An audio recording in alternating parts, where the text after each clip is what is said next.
la bande de Gaza. Il suffit de dire son nom pour aussitôt y associer les camps de réfugiés dans un pays en guerre.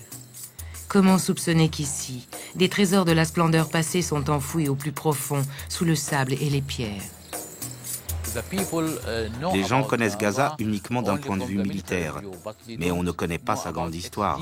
Tout le monde est passé à Gaza depuis Toutmès III, les Ramsès, Merneptah, les grands pharaons égyptiens. Sous ces pierres repose Gaza l'égyptienne, Gaza la grecque, Gaza la romaine, Gaza la byzantine.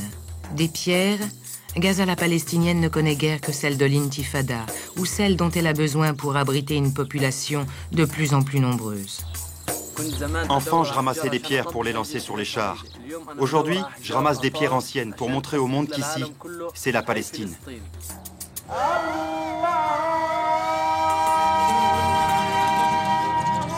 Pas un jour ou presque sans que sous les coups des bulldozers de l'urbanisation galopante, un pan du passé ne ressurgisse.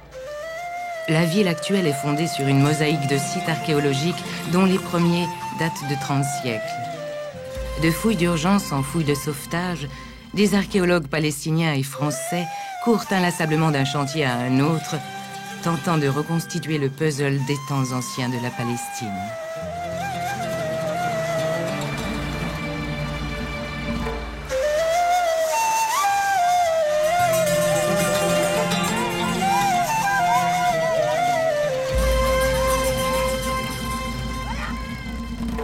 Cela fait maintenant 10 ans que Jean-Baptiste Humbert, directeur du laboratoire d'archéologie de l'école biblique et archéologique française, mène des fouilles dans la bande de Gaza, tentant de relier les multiples racines de ses habitants. Aujourd'hui, il se rend sur le site d'un monastère byzantin à une dizaine de kilomètres au sud de Gaza.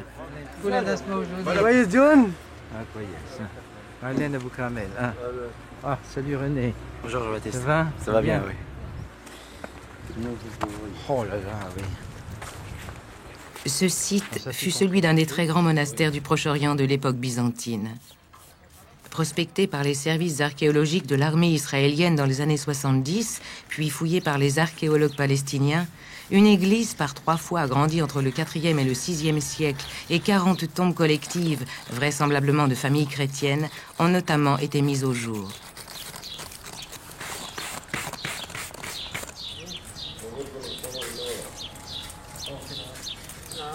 René Elter, archéologue de l'Institut national de recherches archéologiques préventives, est aussi architecte. Il trace les plans du monastère tels qu'ils devaient être il y a 1500 ans. Le monastère, qui s'est développé pendant plus de 4 siècles, était composé de 2 ensembles architecturaux disjoints afin que les pèlerins ne troublent pas la solitude monastique. Au sud s'étendait l'ensemble ecclésiastique avec les églises sanctuaires, mais aussi le réfectoire et les cellules des moines. Et au nord, l'hôtellerie et les bains de vapeur romains où les pèlerins se reposaient et se lavaient. Reste maintenant à trouver le nom de celui à la gloire duquel ce monastère fut élevé. L'idée pour nous, en fait, c'est de déterminer si effectivement nous sommes pas sur le monastère de Hilarion. C'est une supposition. Du point de vue topographique, on est vraiment dans la région. Il faut l'inscription de dédicace qui va donner le sens du monument. Qui va donner le sens du monument et confirmer en fait les hypothèses émises par l'équipe palestinienne. Au début, on pensait que c'était un monastère dédié à Saint Anastase, mais sa réputation n'égale pas celle de Saint Hilarion. Anastase n'est pas au même niveau dans la hiérarchie et la liturgie chrétienne.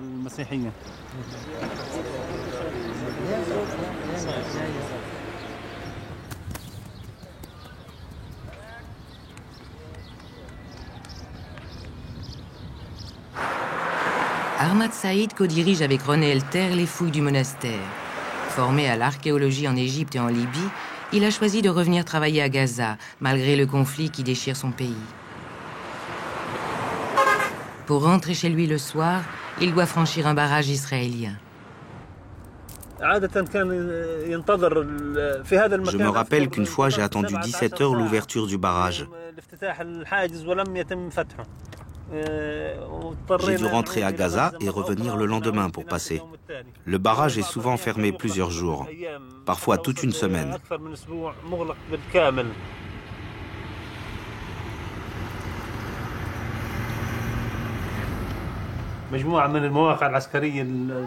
De chez moi, on voit ces postes militaires qui tirent sur les gens.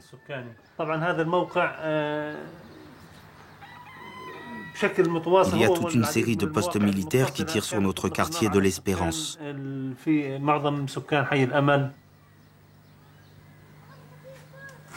Moi, j'ai vraiment l'archéologie dans le sang.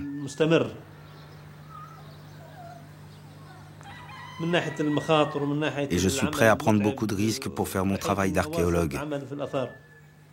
Mais il est très difficile de laisser ses enfants seuls face aux postes militaires.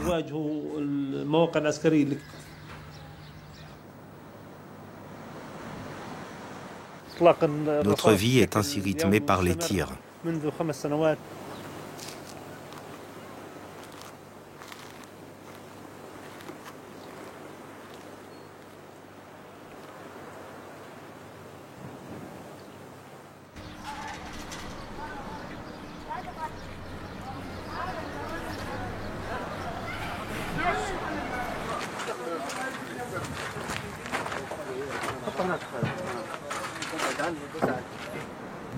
Sur le site du monastère byzantin, la dépose du pavement de mosaïque de l'un des 3 niveaux de l'église va peut-être permettre de trouver la pièce manquante pour identifier le monastère.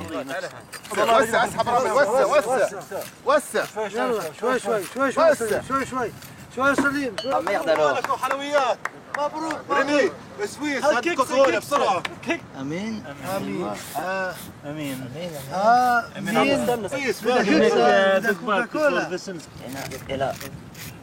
Hilarion.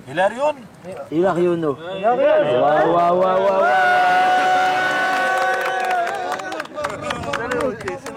مبروك مبروك مبروك كله مبروك مبروك مبروك حبيبي ايوه هي يلا كولا كولا كولا كولا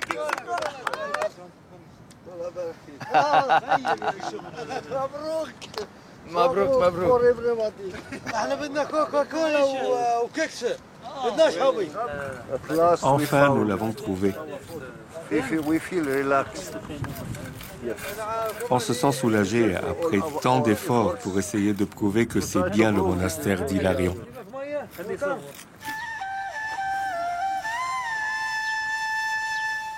Par les prières et l'intercession de notre Saint-Père Hilarion, soyons pris en pitié.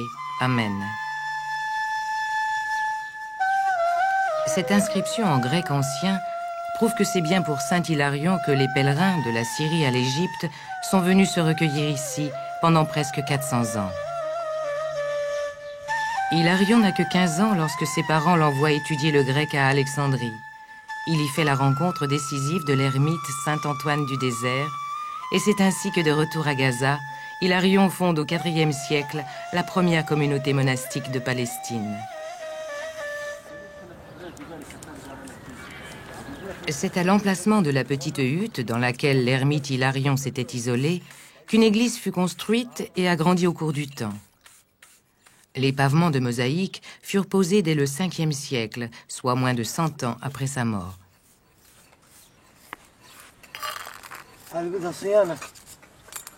Toute cette zone a besoin d'être restaurée. Il faudrait pouvoir déposer la totalité. Il faudrait restaurer. Fais attention, c'est fragile.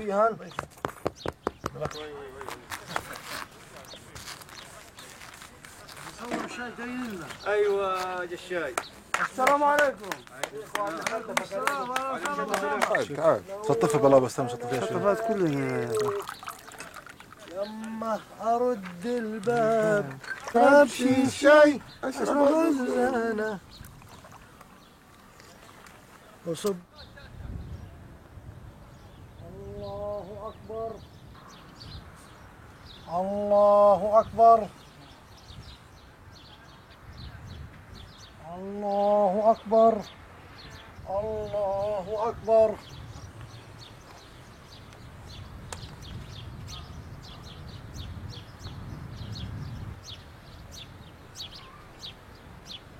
Un musulman peut prier partout, même dans une église. Le mot Amen est employé par tous, chrétiens, juifs et musulmans. Le mot Amen est employé par toutes les religions. Avant que la Palestine ne devienne la terre des prophètes, Gaza a accueilli les dieux philistins il y a plus de 3000 ans. Puis elle a hébergé les dieux égyptiens, grecs, romains. L'archéologie à Gaza prend parfois des allures d'inventaire. Toutes ces théories, plus ou moins frelatées, que qui est arrivé le premier, est une vision fausse de l'histoire. Les Palestiniens de Gaza sont de Gaza, ils se sont convertis. Probablement qu'ils étaient chrétiens avant et païens encore avant, peut-être juifs, peu nombreux à Gaza, et ils ont été des Cananéens pendant 2 millénaires. L'identité plurielle de Gaza s'exprime au cœur même de la vieille ville, à travers l'histoire de la mosquée Al-Omari, dont Moïn Sadek, directeur général des antiquités palestiniennes de Gaza, supervise la restauration sous la tutelle de l'UNESCO. Cette partie est la plus ancienne. Il y a du grès, du calcaire. Comment voulez-vous réparer? On va traiter toutes les failles de la toiture. Bien sûr, nos matériaux sont strictement définis par l'expert conseil de l'UNESCO.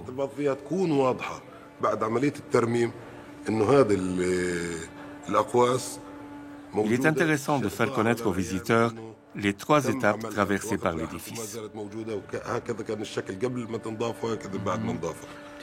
D'abord, l'édifice était une cathédrale, érigée lors de l'occupation de Gaza par les croisés. Ensuite, les Mamelouks l'ont transformé en mosquée et ont élargi le côté sud. Oui. Et enfin, les Ottomans ont fait un ajout sur le côté nord de la basilique d'origine.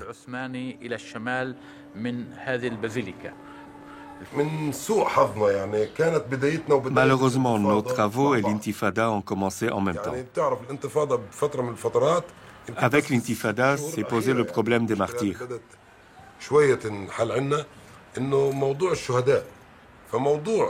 Il y a eu jusqu'à 15 martyrs par jour ici, après des attaques israéliennes. Et la masse des gens venus pour prier paralysait les travaux. Pendant des semaines entières, on n'a pu travailler que 2 heures par jour.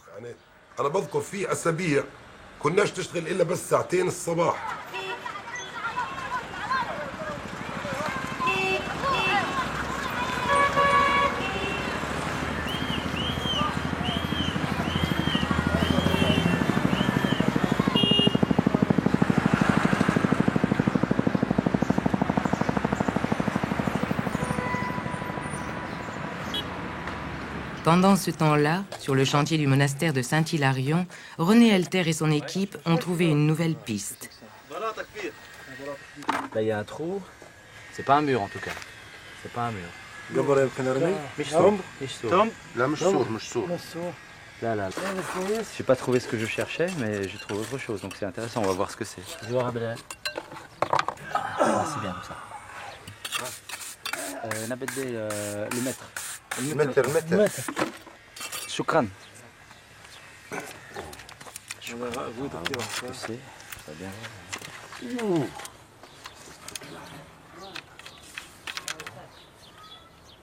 متر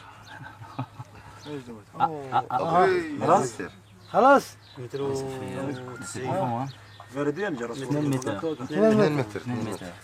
فكرناه كبير جوا ميه تبع ميه ايوه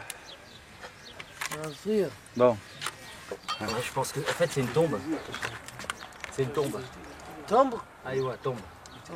Il y a des mortiers là, il y a une croix là. La croix là. Tu vois ici? Il y a une croix ici. Salib. Salib. Salib. Salib. Et voilà. Shukran. Shukran.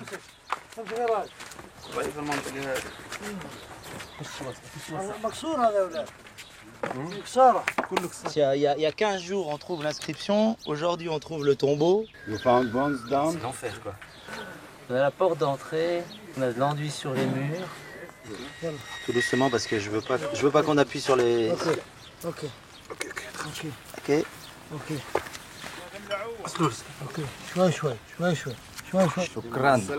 شكرا Je vais voir l'électricité là, comme ça. Ouais. Non, fais-la passer ici, c'est bien. Choukran. Oh là là, c'est beau, ouais. Oh, elle est belle la croix. Belle croix tracée en pigment rouge. On voit bien les traces de pinceau. Elle était faite ici, ici. On l'a marqué. C'est vraiment très très bien. Là, il y a encore des inscriptions ici. Ça, c'est Archéos. Ah, ça, c'est pas mal, Archéos. Vieux. Ce caveau a sans doute renfermé les reliques du saint avant leur transfert dans la grande crypte de la plus récente des trois églises. Les ossements de Saint-Hilarion n'en étaient pas leur premier voyage. Un jour, fuyant la renommée que lui valaient ses miracles, Hilarion repartit pour le désert d'Égypte. Ensuite, sa popularité le rattrapant, il avait gagné tour à tour la Libye, la Sicile et la Dalmatie. 10 ans plus tard, il meurt à Chypre. L'un de ses disciples vole sa dépouille et la rapporte à Gaza. Mabrouk, Annie.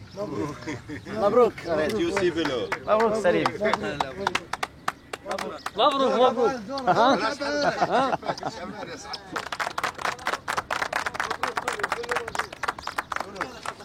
وين الجاتو وين الكولا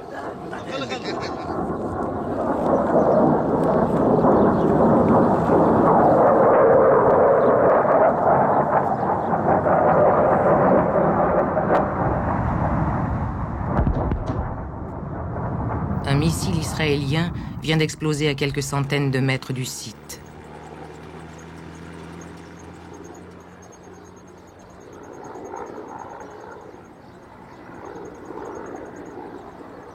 À 5 km au sud de la ville, le puzzle de l'histoire de Gaza commence sur le site de Tel Es-Sakan, 33 siècles avant notre ère, à l'âge du bronze ancien.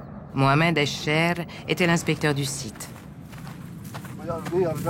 Ici, nous sommes à un endroit à peu près sûr. Après, de l'autre côté, c'est très dangereux. C'est vraiment dangereux. S'ils nous voient, ils tireront. Arrêtons-nous ici, s'il vous plaît.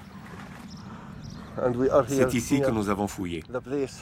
Nous avons trouvé quelque chose d'important pour l'histoire. C'est un site cananéen datant de 3500 avant Jésus-Christ.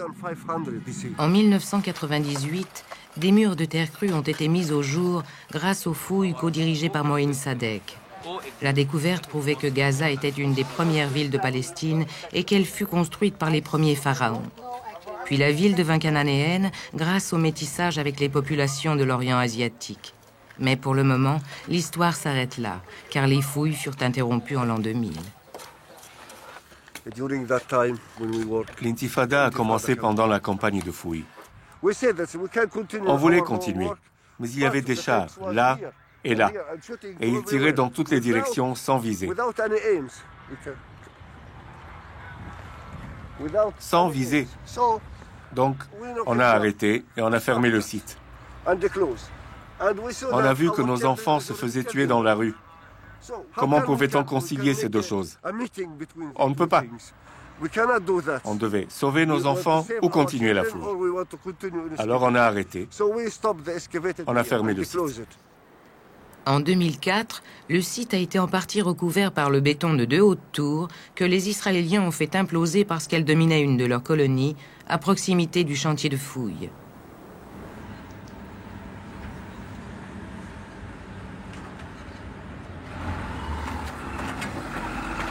Cette décharge publique où jouent les enfants borde le camp de réfugiés de Châté, en plein cœur de Gaza. C'est là que, pendant l'hiver 94, une tranchée pratiquée pour faire passer un collecteur d'eau usée avait révélé des niveaux d'époque perse. Les fouilles, rouvertes par Jean-Baptiste Humbert en 2003, après plusieurs années d'interruption dues à l'intifada, ont permis de reconstituer un autre morceau du puzzle de l'histoire de Gaza et de la Méditerranée orientale pendant les périodes perses, hellénistiques et romaines.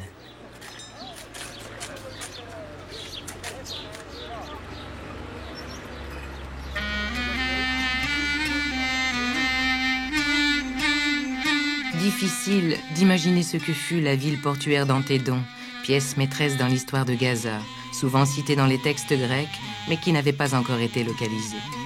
C'était le plus important port de la région à la période gréco-romaine. La fouille a commencé ici il y a 10 ans. C'était une grande dune qui faisait plus de 100 mètres de longueur et le sable ici atteignait plus de 10 mètres d'épaisseur. Donc on peut supposer quand même que des vestiges s'allongent le long de la mer sur 600 mètres.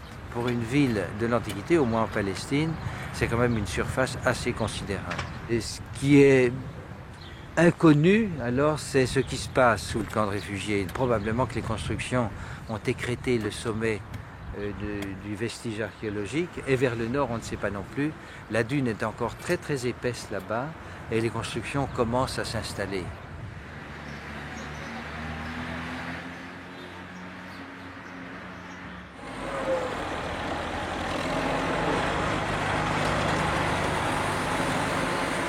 L'archéologie à Gaza est une archéologie de sauvetage qui n'a comme délai que l'urgence entre deux passages de pelleteuses dans une ville en proie à une frénésie de construction.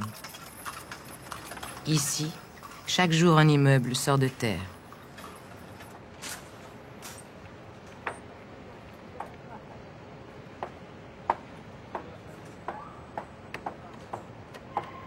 Gaza est un territoire minuscule. Nous construisons des immeubles tous les jours. Il n'y a pas de terrain alors que la densité de la population, déjà très forte, continue de croître de jour en jour. Sur un territoire qui ne fait que 365 km², avec 1,5 million d'habitants et en moyenne plus de 6 enfants par famille, Gaza a la densité de population et le taux de natalité les plus élevés du monde.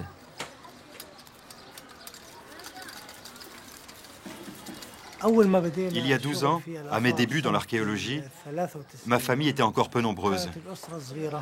C'est la ressource que Dieu m'a donnée pour nourrir mes enfants. Aujourd'hui, ma famille s'est agrandie. Nous sommes déjà 11 personnes.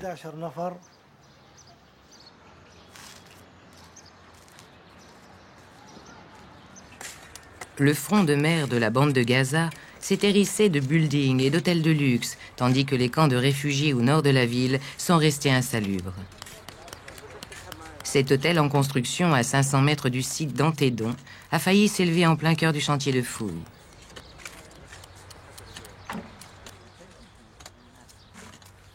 Ce matin, pour défendre la cause du patrimoine archéologique de Gaza, Jean-Baptiste Imbert accueille la députée Raoya Shawa, venue sur le site d'Antédon avec les caméras de la télévision palestinienne. C'est important. Et c'est un site important aussi par la taille. Oui, c'est énorme. Oui, c'est énorme.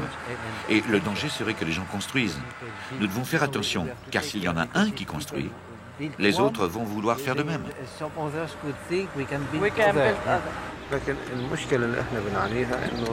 Le problème principal sur ce site archéologique provient du fait qu'il est contigu au camp de réfugiés d'Al-Shati. Des familles étaient venues du camp en masse avec la volonté de construire une nouvelle cité. Nous avons appelé des amis à la rescousse. Ils ont dû tirer en l'air pour leur faire abandonner leur projet. Donnez-moi le maximum de renseignements. On va poser la question et on obtiendra la confirmation que le site sera protégé.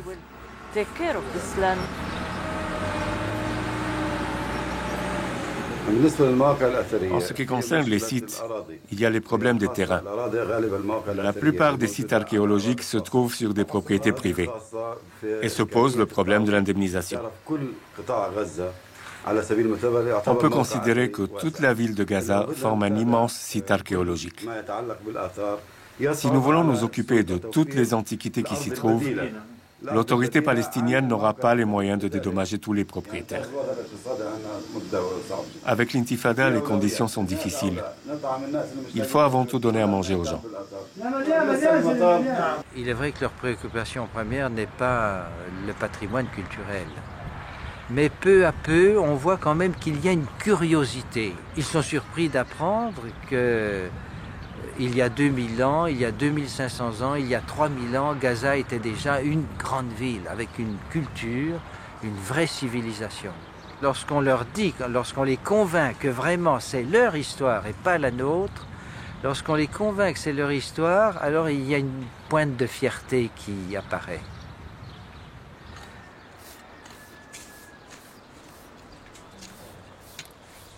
Sur le site d'Antédon, les membres de l'équipe de Jean-Baptiste Humbert viennent de mettre au jour les vestiges d'une maison romaine du IIIe siècle remplie d'amphores. Une nouvelle pièce à verser au dossier de l'ancien port de Gaza. Là se dégage déjà l'ensemble d'une petite cuisine avec des eaux de cuisine, rebuts de cuisine, avec une marmite. Ça indique un contexte de repas.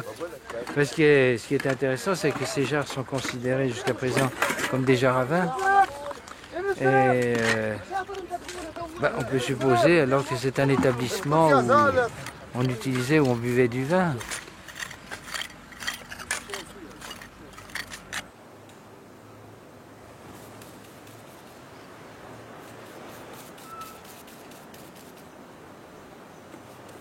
Et on ne peut pas nier que tout l'ensemble du bâtiment est penché.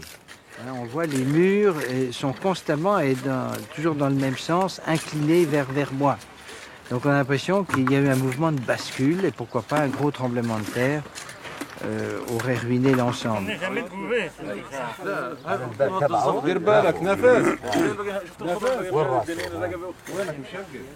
Mais c'est surtout, c'est importé. Je pense que c'est une jarre tunisienne.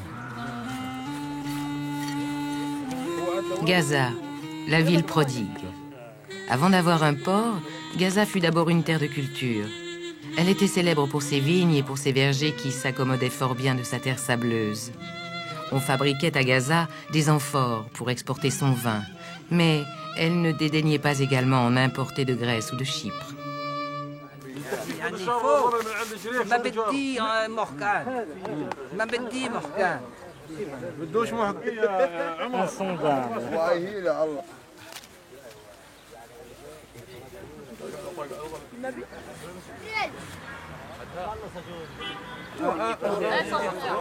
La nouvelle d'une découverte s'est répandue. Les habitants du camp de réfugiés tout proche viennent voir la dernière trouvaille des archéologues.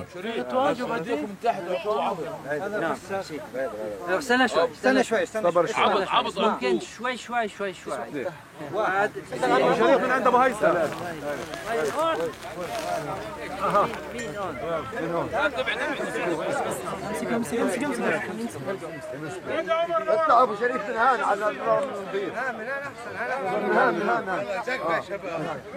من هذا اولاد فاتحه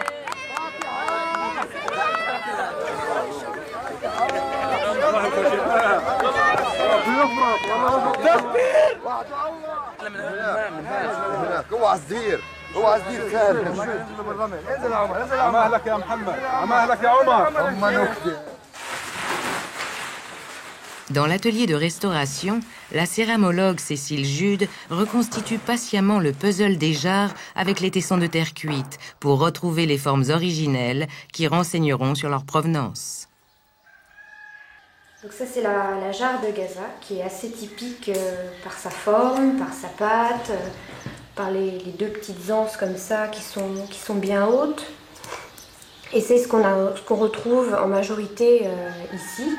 En plus des céramiques d'importation qui viennent d'à peu près tout le bassin méditerranéen. À l'époque romaine, on croisait dans les rues de Gaza des Philistins, des Grecs, des Cananéens, des Phéniciens, des Juifs, des Égyptiens, des Perses, des Bédouins. Les céramiques de Gaza sont précieuses car elles furent les témoins de ces rencontres qui, sans les commerçants gaziotes, seraient restées improbables. Ils ont joué un rôle très important dans l'histoire de la Méditerranée. Ils ont été parmi les pionniers dans le commerce, il faut le dire, international entre Orient et Occident. Ils ont été une charnière. Gaza l'a bien située, entre Asie et Afrique, entre Arabie et Europe, entre mer et désert.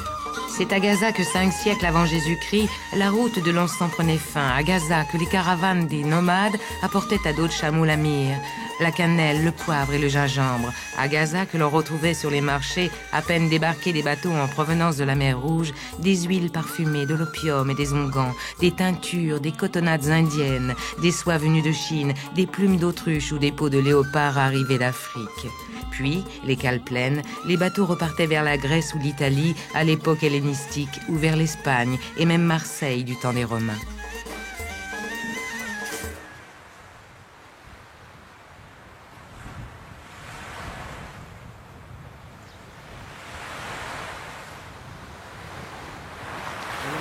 Bonjour. Aujourd'hui, Jean-Baptiste Imbert embarque avec un pêcheur pour aborder d'une autre façon cette ville autrefois ouverte sur toute la Méditerranée, aujourd'hui fermée par les vedettes israéliennes. C'est la première fois pour moi de prendre la mer et de voir le site depuis le large, depuis la mer. C'est tout à fait impressionnant. Et on voit un petit peu ce que voyaient les gens dans l'Antiquité quand ils arrivaient avec les petits bateaux qui étaient probablement pas plus gros que le tien et qui arrivaient pour aller sur la plage. À mon avis, c'est là le premier endroit où le port de Gaza existait à l'époque classique.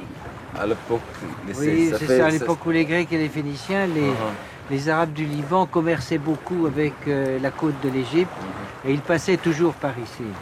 Et pour eux, comme Gaza était une oasis formidable, avec de l'eau potable, avec des fruits, des légumes, des chèvres et des poissons, les gens s'arrêtaient à Gaza. C'était un petit paradis. Petit paradis, vraiment. Il y a eu là une activité commerciale, portuaire, maritime extraordinaire. En tout cas, aujourd'hui, tout cela a disparu. L'accès à la mer n'est plus aussi facile que dans l'Antiquité. On a le droit de pêcher jusqu'à 15 km. Oui, c'est pas beaucoup. C'est pas beaucoup, mais malheureusement, toujours, les pêcheurs sont courus derrière le poisson. Les poissons ne connaissent pas les frontières.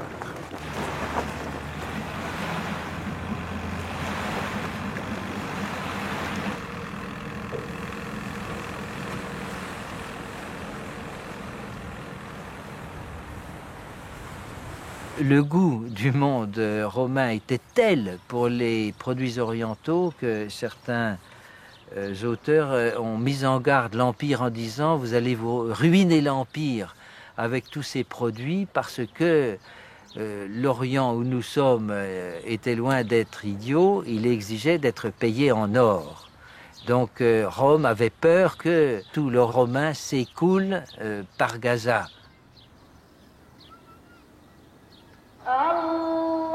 C'est ici, sur le flanc de la seule colline qui domine la bande de Gaza, dans le camp de réfugiés de Jabalia, d'où est partie la première intifada, qu'une église à 3 nefs d'époque byzantine a été mise au jour en 1996. À l'automne 2004, un char de l'armée israélienne a roulé sur les sols en mosaïque de la basilique. Moïn Sadek rejoint sur place Jean-Baptiste Imbert.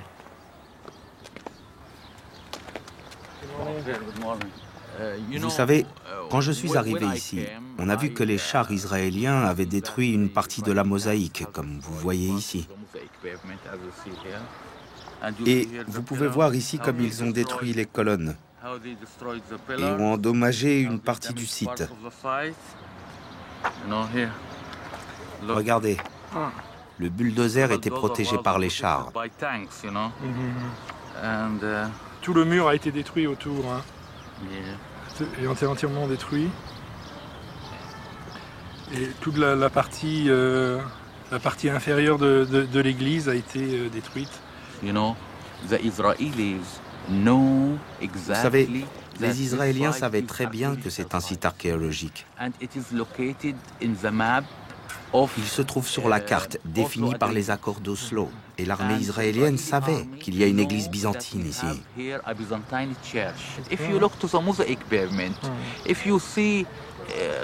Quand on regarde ces mosaïques, on peut voir les échanges entre la Palestine et l'Europe, dans l'art, dans l'architecture. On peut voir l'influence de beaucoup de pays, les influences entre la Palestine et le monde entier. Donc, ce n'est pas seulement le patrimoine palestinien, c'est le patrimoine mondial. Ben voilà ce qu'il en reste. Bon, moi, c'est les cicatrices de la guerre, il en faut ici.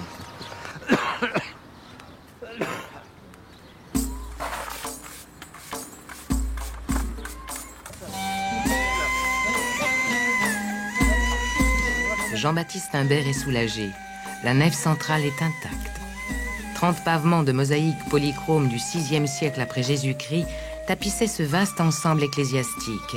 Sur les murs des églises, on illustrait la gloire de Dieu. Au sol, les artistes dessinaient la beauté de la création.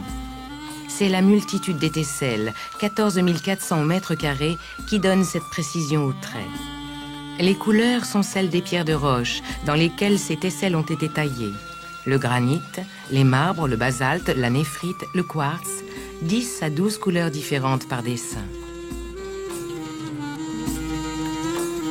Un siècle après l'achèvement des mosaïques, les iconoclastes les ont vandalisés. Ils étaient opposés à toute icône, puis à tout art religieux, qu'il soit chrétien, juif ou musulman.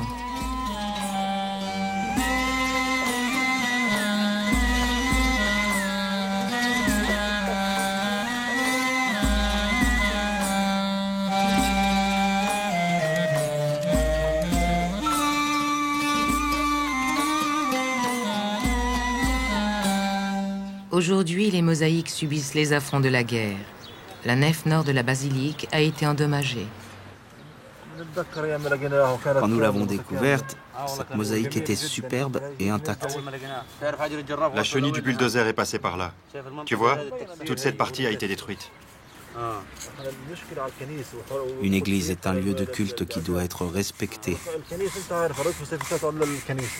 C'est un endroit sacré où l'on prie.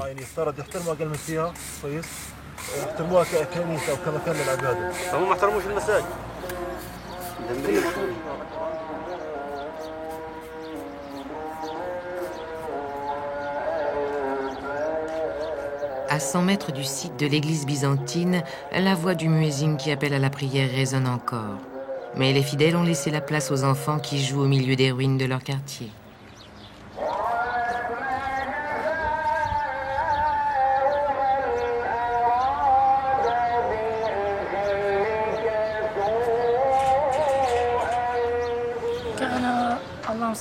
Lorsque les chars sont venus, ils sont d'abord passés par là.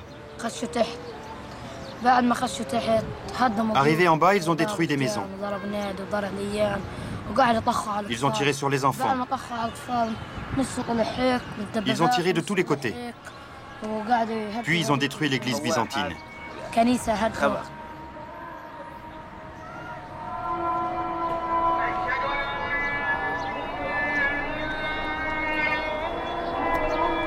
Gaza l'a convoitée. De tout temps, elle fut courtisée et conquise parce que prendre Gaza, c'était détenir la clé de l'Égypte.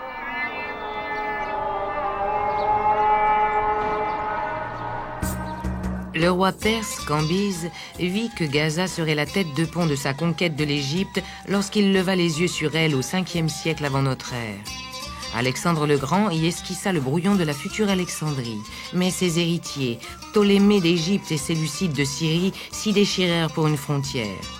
De Gaza encore, Pompée et Adrien s'élancèrent pour pacifier la Palestine.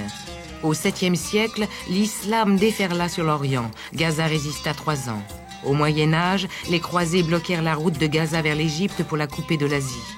Bonaparte, en 1800, en fit un tremplin pour sa campagne du Levant.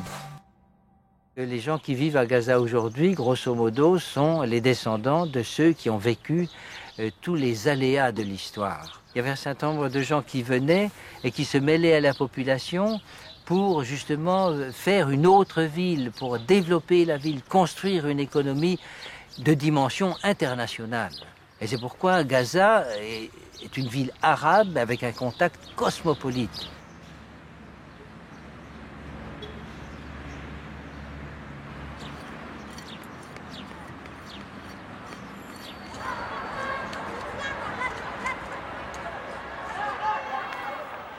Sur le site de Jabalia, Wael et les autres ouvriers du chantier ont fini de dégager les mosaïques.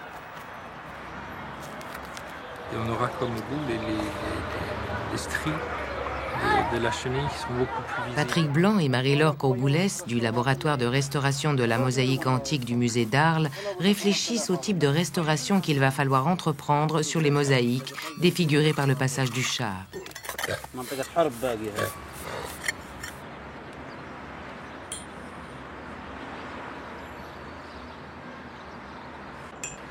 On voit bien d'ailleurs les empreintes, tac, tac, tac, tac, successives. Là.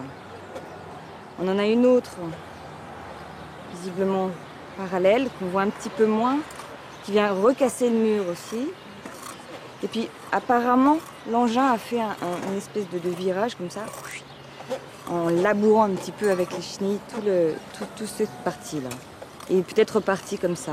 Il va falloir pas mal de petits outils, des choses comme ça, pour vraiment faire dégager toute la terre, parce que non seulement le tapis de tesselle est détérioré, mais le support, l'assise, le mortier lui-même aussi est cassé sur au moins 3-4 cm selon les cas.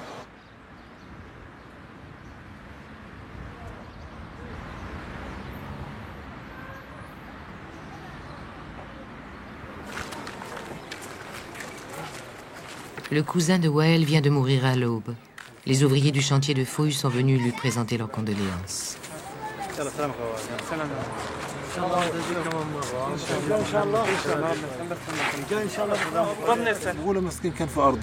Il était en train de cultiver son lopin de terre situé au bord de la colonie. L'équipage du char l'a vu de loin. Tu sais, il cultive des fraises. Le char lui a tiré dessus. Tu t'imagines ? La veille, ils avaient mangé ensemble. Le pauvre. Et le lendemain, Wael apprend que son cousin est mort.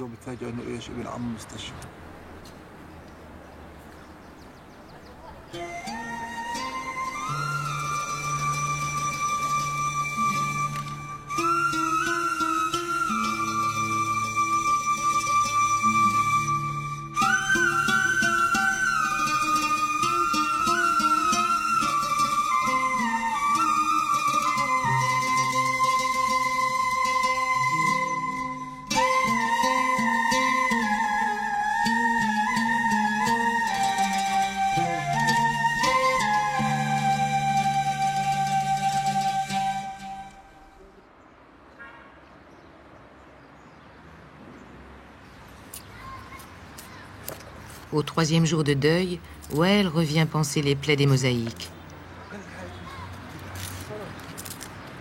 Il faut combler les lacunes avec un coulis de mortier de chaux. Peu à peu, la mosaïque reprend figure malgré ses nouvelles cicatrices qui font désormais partie de son histoire.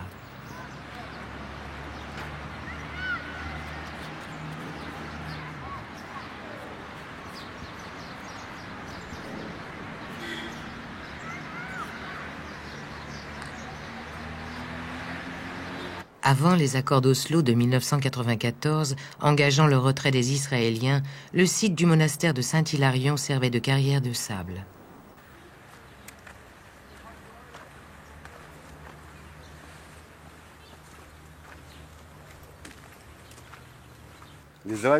Les bulldozers israéliens sont venus pour emporter le sable.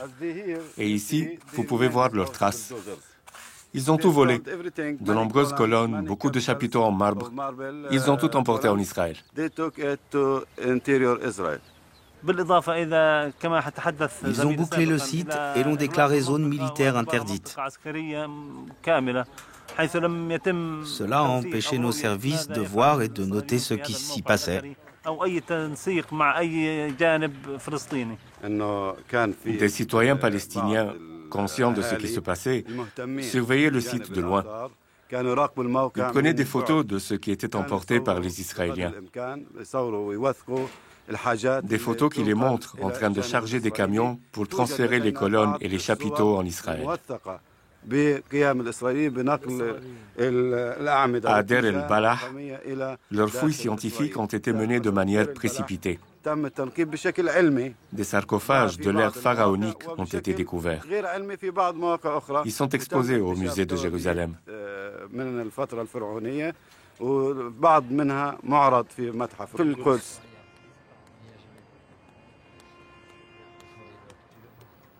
Jean-Baptiste Imbert et Alain Chambon, qui n'ont pas besoin de sauf-conduit pour se rendre à Jérusalem, vont au musée d'Israël où sont exposés les sarcophages anthropoïdes de terre cuite retrouvés dans le cimetière de Der el-Balah. Ils furent découverts sur la même route que celle qui passe par le site de Tel es-Sakan, la route d'Horus qui reliait l'Égypte à la Palestine. C'est le plus grand ensemble de ce type jamais découvert hors d'Égypte. Oui. Parce qu'ils en ont exposé quelques-uns, donc ils en ont retiré, il y en avait aussi dans l'angle. Alors ça pose un certain nombre de problèmes, c'est que lorsqu'on les a découverts, ils sont tellement laids qu'on a cru qu'ils étaient faux. Les campagnes égyptiennes de Ramsès II, Ramsès III, etc., qui presque chaque année faisaient des campagnes à partir de l'Égypte vers la Mésopotamie, passaient à Gaza, les armées passaient par terre, et les Égyptiens avaient une telle habitude du trajet qu'ils avaient fait des étapes, c'est une véritable route. Eh bien, le site de Deir el-Balah était une de ces stations. Alors on suppose aujourd'hui que les desservants du site copiaient les habitudes des princes ou des généraux qu'ils voyaient passer, et ils avaient pris l'habitude de se faire enterrer à l'égyptienne dans des sarcophages. Donc ces sarcophages, ils les avaient probablement vus en Égypte en faisant des voyages, et ils les ont imités, à leur manière, c'est-à-dire d'une manière extraordinairement naïve. On s'est demandé d'où ça venait, c'était mystérieux, et finalement c'est Moshe Dayan qui avait une collection de ces objets, même la moitié d'entre ceux-là viennent de chez lui, qui a fini par vendre la mèche et qui a dit que ça venait de la bande de Gaza. Donc des fouilles ont été organisées. Moshe Dayan évidemment était le héros national de l'armée, puisqu'il était le chef d'état-major pendant la guerre de 6 jours. Et eh bien, il avait effectivement acquis ces objets d'une manière assez secrète, disons. Et il faut reconnaître quand même que c'est un des plus beaux fleurons de l'archéologie de Gaza des 30 dernières années. Alors, il est vrai qu'un jour, il faudra que ces objets reviennent à Gaza, et pour le plaisir de tout le monde. C'est vraiment tellement spécifique de Gaza. Je pense que les lois internationales obligent à restituer le produit des fouilles aux pays occupés lorsque les conditions le permettent. De retour à Gaza, l'archéologue Alain Chambon, qui seconde Jean-Baptiste Imbert, se rend chez Jaoudat el-Rodari. Depuis près de 20 ans, ce passionné d'archéologie collectionne des milliers de pièces dans l'espoir de voir s'ouvrir un jour un musée à Gaza. Granit. Granit. D'où? D'Égypte? Peut-être d'Égypte. Et le marbre? Le marbre vient de Turquie en général. De Turquie. C'est islamique, n'est-ce pas? Oui, ceci c'est un très très beau décor mamelouk qui est fait sur un marbre de récupération. Nous avons une colonne romaine ou byzantine qui a été retaillée. Dans toutes les périodes, on a réutilisé des ruines, des objets cassés pour en recréer un nouveau décor. Ceci est une croix. Nous montrons cette croix, bien que nous soyons musulmans. Nous la considérons comme une partie de notre culture en tant que Palestiniens. Alain Chambon est chargé d'établir l'inventaire complet de l'extraordinaire collection de Jaoudat el-Rodari, qui retrace 3 millénaires de l'histoire de Gaza.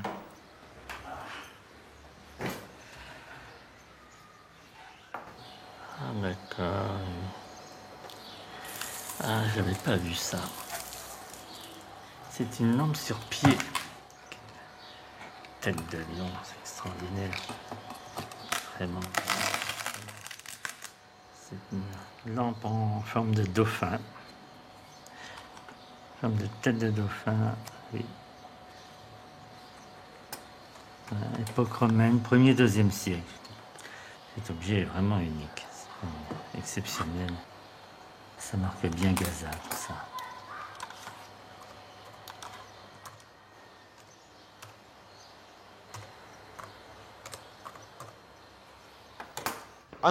Malheureusement, la plupart des objets historiques et archéologiques qui proviennent de Gaza ont été sortis du territoire.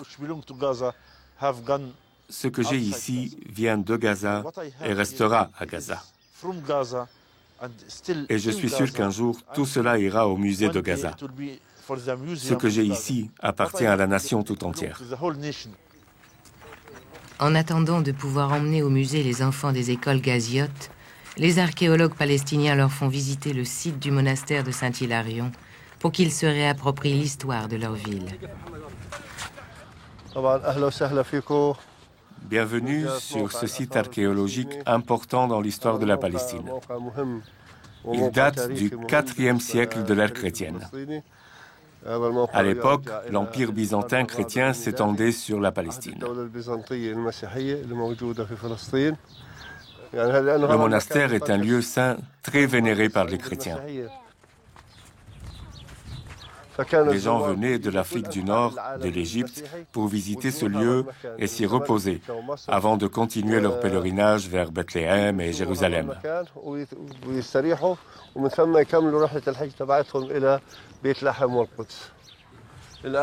Voici le bassin de baptême. C'est un élément que l'on trouve dans toutes les églises. Il a la forme d'une croix. Pour que l'enfant devienne chrétien, il faut le baptiser. À l'exemple du Christ, qui s'est fait baptiser par Jean-Baptiste dans la rivière du Jourdain.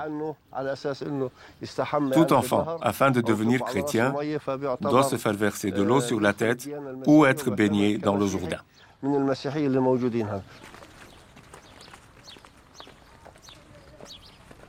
Ce sont des catastrophes naturelles qui ont causé la destruction de ce monastère.